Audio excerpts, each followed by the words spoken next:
If you don't have one, there should be one around you underneath the seat so you can follow along with what we're saying.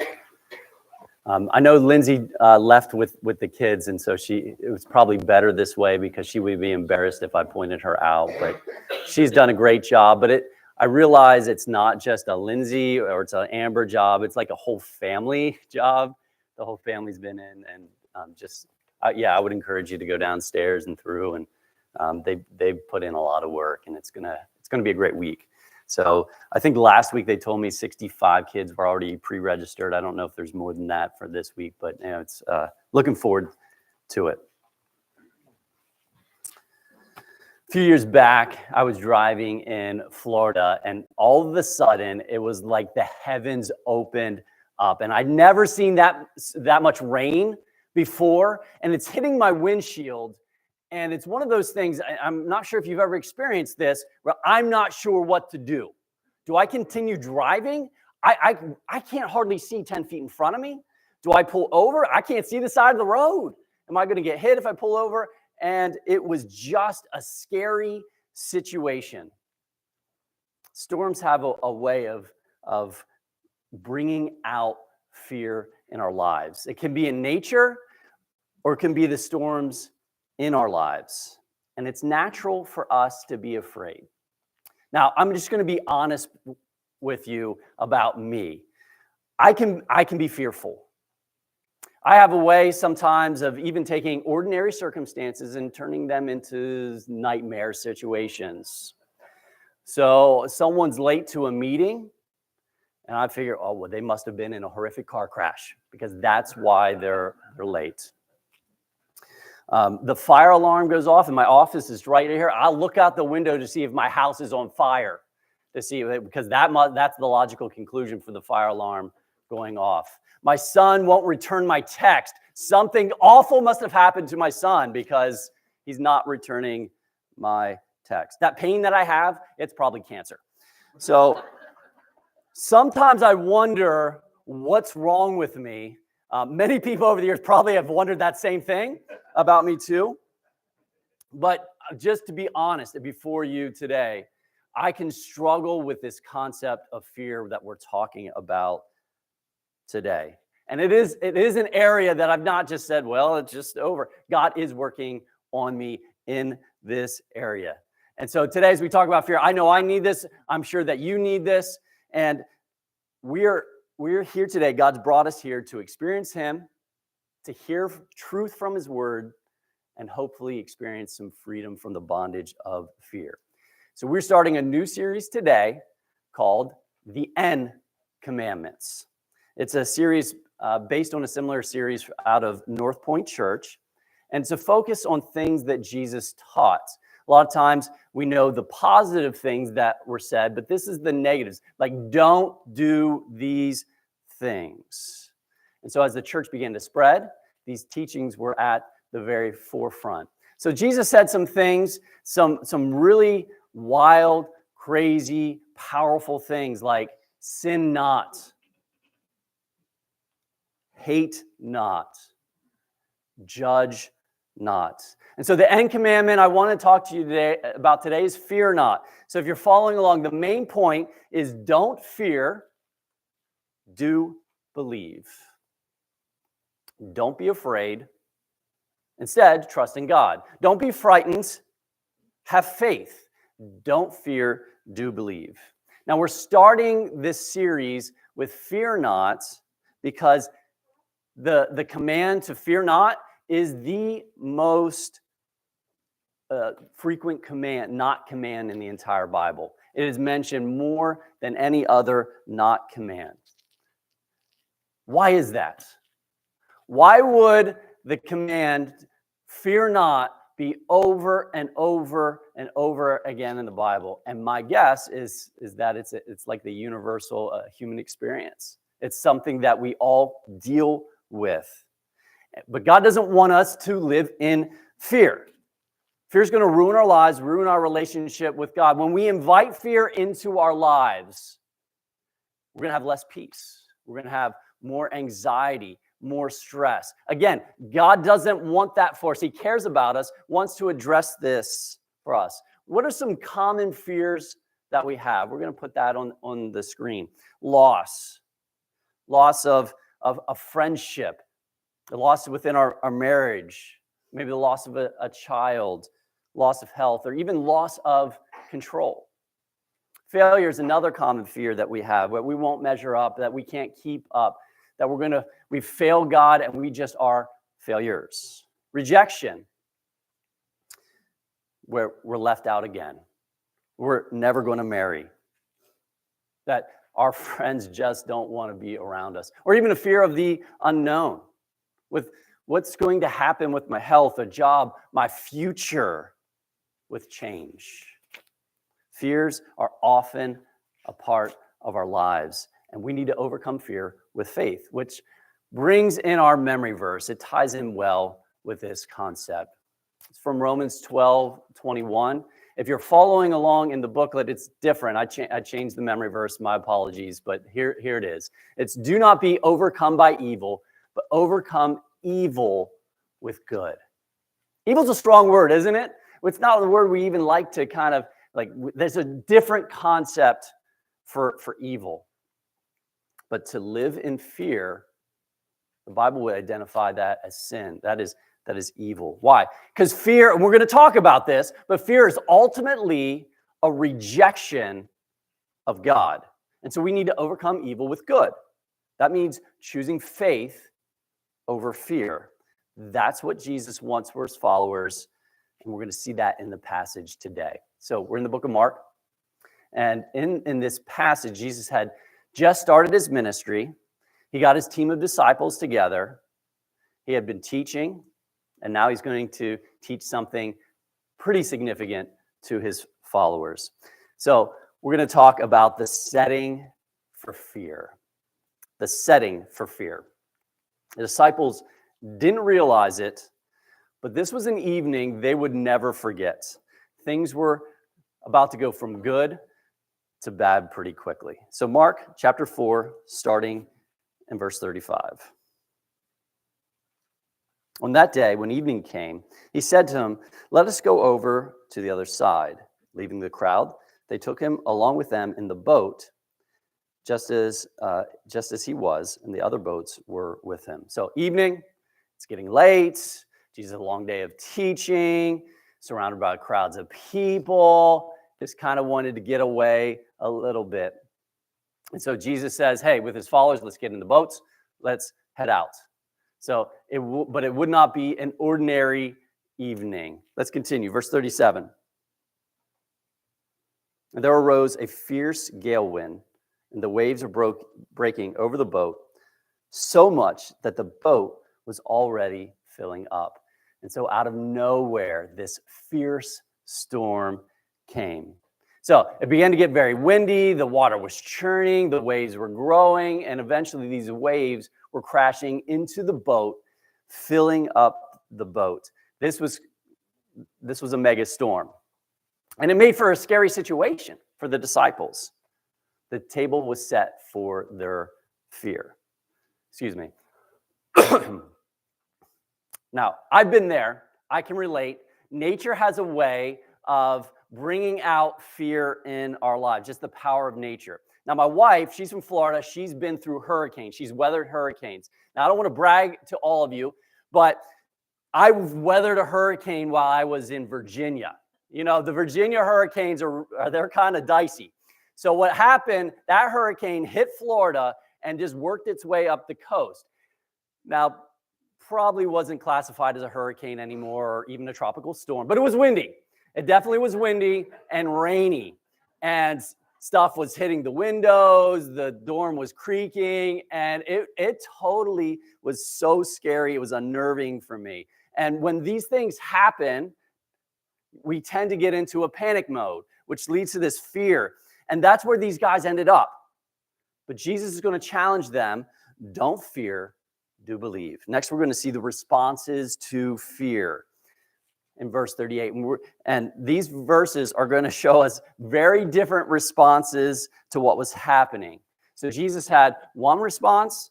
His followers had a very different response. Verse 38. Jesus himself was in the stern, asleep on a cushion. They woke him and said to him, "Teacher, do you not care that we are perishing?" So, two different responses here. In the middle of this life-threatening storm, Jesus was asleep, and his followers were freaking out. The storm didn't bother Jesus, definitely bothered his disciples. It was a big deal to the disciples, not a big deal to Jesus. The disciples were convinced that they were going to die. Now, let me remind you of something that we know about some of these disciples. They were fishermen. They had been on the water for like their whole lives. They grew up, they've seen storms. And I'm sure they thought at a certain point, I can handle this. I think everything's under control. I can take care of it, until they couldn't anymore. And fear often comes out of situations where we thought we had control, but what ended up being that we don't have any control whatsoever. And their fear revealed something. Their fear revealed something. It revealed a lack of faith. See, fear does not leave room for faith. Fear wants to push out any trust and confidence in Jesus. When we allow fear to stay, we're choosing to reject Jesus. And that's ultimately what fear is. Fear is saying that I don't trust Jesus. I don't trust Jesus with this person. I don't trust Jesus with this situation. I don't trust Jesus with my future. I don't trust Jesus with my life. And then fear often goes beyond that to accuse God of not being good. And that's what we see here from the disciples. They accuse Jesus of not caring. Notice what they didn't say to Jesus. They didn't say, "Hey, Jesus, it's time to get up." They didn't say, "Jesus, please get up. We're in the middle of a storm." When Matthew talks about this, he says they did ask for help, but Mark points out something very different. If you look at here with the quote at the end, it says, "They said to him, 'Teacher, do you not care? You don't care that we're perishing.'" And these are based out of fear. They lash out to Jesus they're really saying, "Hey, I guess you don't care about us." That's their conclusion. That was their reality. Their fear led them to believe something about Jesus that was not true, that he actually didn't care about them. Because they thought if Jesus cared, he would have done something. And some of you can relate. You're in a storm. It feels like Jesus is asleep. He didn't respond the way that you thought he would respond, and you are left wondering if Jesus actually cares. Many have pushed away from the faith over this very thing because in their storm, it seemed like Jesus was asleep and didn't care. I know I can relate. When my mom died, I figured that God didn't care about me, and so I didn't care about him. And it's jarring and it's scary when we're going through these situations and when it feels like God's not doing what he should be doing. But I do want to point out that Jesus' calm during the storm did not equal a lack of care. So we're going to look at the rejection of fear. Jesus didn't view the things the same way that his followers did. Obviously. Jesus was not afraid because there was nothing to be afraid of. And Jesus didn't want his followers to be afraid. And here we're going to see his wisdom. Like, don't fear, do believe. Verse 39.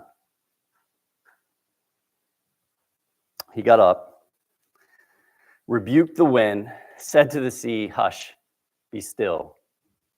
And the wind died down, and it became perfectly calm.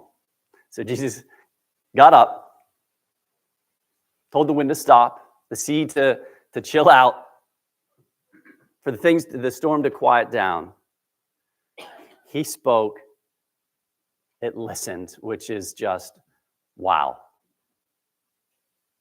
And so the lake water became like glass. I imagine the sun came out, a rainbow appeared. In verse 40, here we go.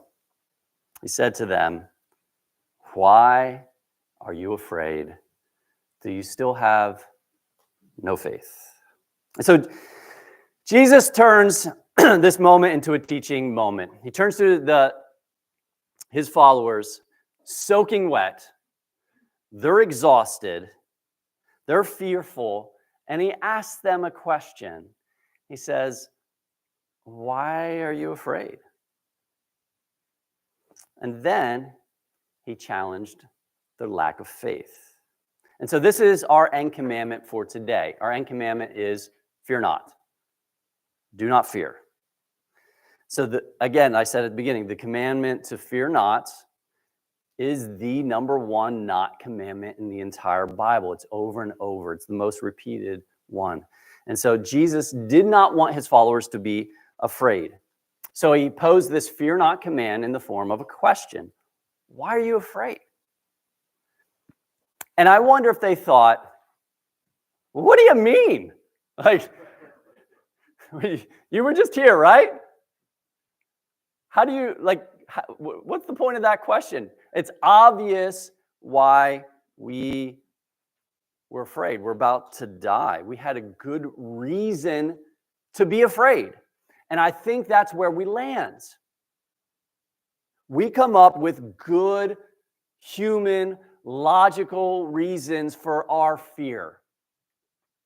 And that's why we let fear remain in our lives, because it makes sense. We should be afraid. It makes sense to us. But the thing is, it just doesn't make sense to Jesus. This fear stuff, it just doesn't even compute. And I think our good reasons sometimes don't answer the why question. We need to go beyond the surface level to really understand what's going on. And so Jesus' question here is simple, but it's deep, and it's going to get to the core of what's actually going on. So if you pretend with me, it's not here, but there's a back and forth. Jesus asked the question, and there's a response from the disciples. So Jesus says, "Why are you afraid?" And their response is, "Because of the storm." And then Jesus says, "Why are you afraid of the storm?" Their response, "Because we could die." And then Jesus says, "Why are you afraid of dying?" Now we're starting to get somewhere. You can see we're beginning to get past that superficial. It's important to answer the question, why?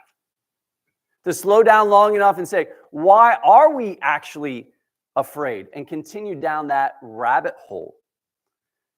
And ultimately, what we're going to find is that our fear reveals a lack of faith. Jesus tied fear and faith together. He says, "Why are you afraid? Do you still have no faith?" So they had fear because they didn't practice faith. Now, their fear didn't reveal a little faith. It revealed zero faith in that area. Now, fear is one of those natural things that come up, but there's a difference between experiencing fear and allowing fear to stay. When fear is present and it's allowed to stay in your life, faith is absent. Fear communicates a lack of trust in Jesus. So if you think about it, when you're fearful about something, about the future, about what might happen, you aren't putting faith in Jesus. Fear is a lack of confidence in Jesus. In those moments when we focus on fear, we're acting like God isn't able, that he doesn't care. And this is a very big deal because God is able, that he does care. And so when we're in the midst of a storm, Jesus is trying to teach us something very important. He's trying to teach them something, that they didn't need to be afraid even when there's something to be afraid of. The possibility of fear creates an opportunity for faith. Yes, things are still scary, but faith begins to put things into perspective. Jesus is bigger, he's better, he's wiser, he's more able. Jesus knows what's going on, and it is not scary to him. And so Jesus wants to encourage you today. Don't fear, do believe. So let's apply this by saying, trust Jesus more than your fear. Trust Jesus more than your fear. And you might be thinking, John, that's easy for you to say. You don't know what's going on in my life. You don't know what I'm facing. You don't know what I'm afraid of. And you're right. I don't. But let's talk about that. Let's bring those things out of the darkness into the light. How do we do that? Well, we need to first identify what we're actually afraid of before we can turn that over to Jesus. Like, this is not a vague thing like, well, just help me believe. Like, what is it you're actually afraid of? What are your fears? This is something that I would encourage you to spend some time praying about, considering, so that you know you. So what are you actually afraid of? Pay attention to those, because your fears will tell you something about you. What you fear the most reveals what you value the most. Does that make sense? What you fear the most reveals what you value the most. So if you're afraid of losing your marriage, what do you value? Your marriage. If you're worried something's going to happen to a child, it shows that you love and value that child. Afraid you can't pay the bills? You might lose your job. You value financial security. Okay, so what you fear the most reveals what you value the most. But I have to say something else here. What you fear the most reveals where you trust God the least. Think about that for a second. What you fear the most reveals where you trust God the least. So if you're afraid of losing your marriage, you don't trust God with your marriage. If you fear something's going to happen to your child, you're not trusting God with your children. You're terrified of not having enough, you're not trusting God to be your provider. I want to encourage you to be honest and truthful, to acknowledge your fears and where that is stronger than your faith in any area of your life. And identifying that fear will allow you to do something with it. It'll allow you to trust Jesus more than your fear. And when you do that, you own still that you're afraid, that things are heavy on your heart, that you're worried about it, but you're choosing to trust God.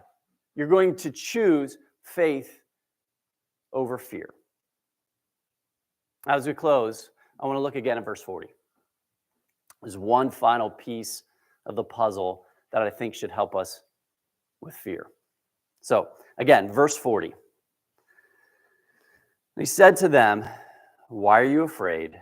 Do you still have no faith?" So Jesus asked the why question, and we've talked about that.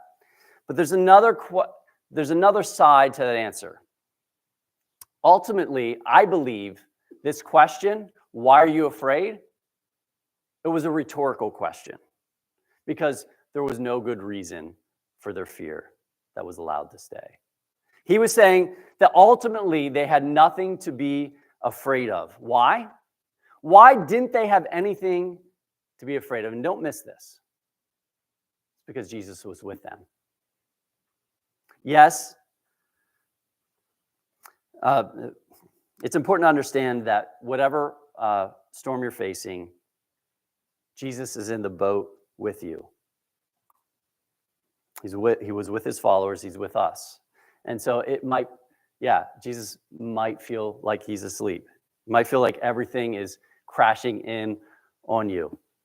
Yeah, it's scary. But Jesus is there with you. He has not abandoned you.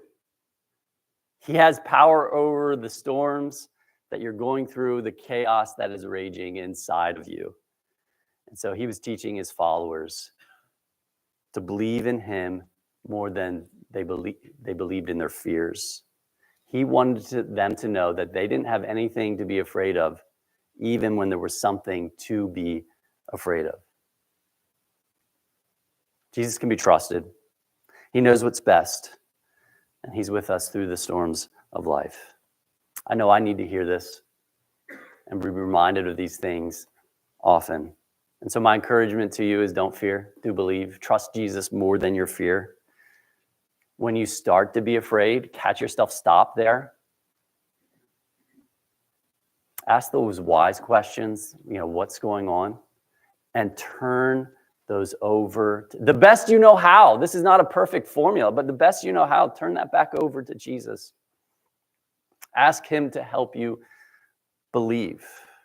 Remember who he is, what he can do. Cast your care on him because he cares for you. He's able. He's with you.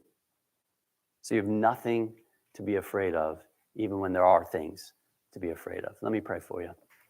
Father, thanks for the opportunity to talk about these things, and grateful that you're with us and that you want a better life for us, a life without fear, a life that's full of faith. And we can struggle with that sometimes. And so I pray for all of us that we would be honest before you where we're at, so that we can truly trust you. And so I pray that today we would take another step towards you, one of faith and not fear. And so we commit ourselves to you for your glory and our good. In Jesus' name, amen. Thanks for coming.